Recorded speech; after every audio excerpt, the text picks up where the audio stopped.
मुंबई पुणे महामार्गावर खोपोलीजवळ 3 वाहनांचा भीषण अपघात। ब्रेक फेल, ट्रकने इतर वाहनांना दिलेल्या धडकेत 3 जण ठार। अपघातात ठार झालेले 2 जण सातारा जिल्ह्याच्या माण तालुक्यातील गटेवाडी गावचे आहेत। पाहुयात सविस्तर बातमी। ब्रेक निकामी झाल्यामुळे एका ट्रकनं समोर असलेल्या टेम्पो आणि कारला धडक दिली। या अपघातात कारमधील दोघांचा आणि ट्रक चालकाचा मृत्यू झालाय, तर इतर 8 जण जखमी झाले आहेत।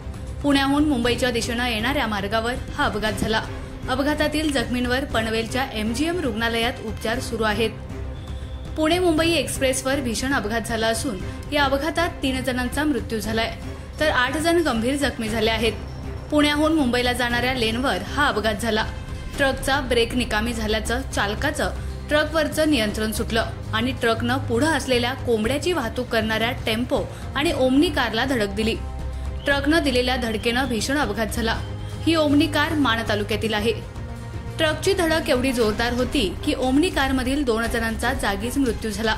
ओमनीमधील 3 जण जखमी झाले आहेत, तर या अपघातात ब्रेक फेल झालेल्या ट्रकच्या चालकाचाही मृत्यू झालाय, तसेच ट्रकमधील 2 जण जखमी झाले आहेत। ट्रकची धडक ज्या टेम्पोला बसली त्यातील 4 जण गंभीर जखमी झाले आहेत। असे अपघातात एकूण 8 जण जखमी झाले। जखमींवर पनवेलच्या MGM रुग्णालयात उपचार सुरू आहेत। अपघाताची माहिती मिळताच पोलीस तात्काळ घटनास्थळी दाखल झाले।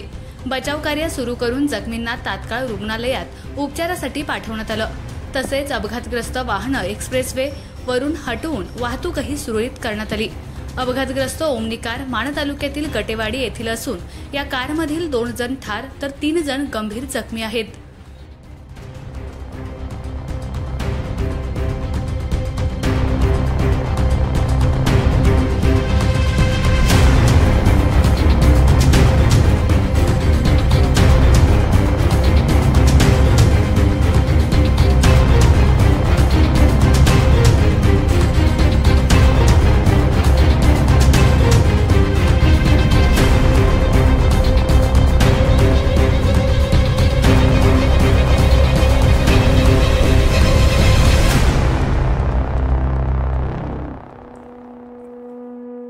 आमच्या खबर गावाकडची या चॅनेलला सबस्क्राइब करा, लाईक करा आणि आमचे व्हिडिओ शेअर करा।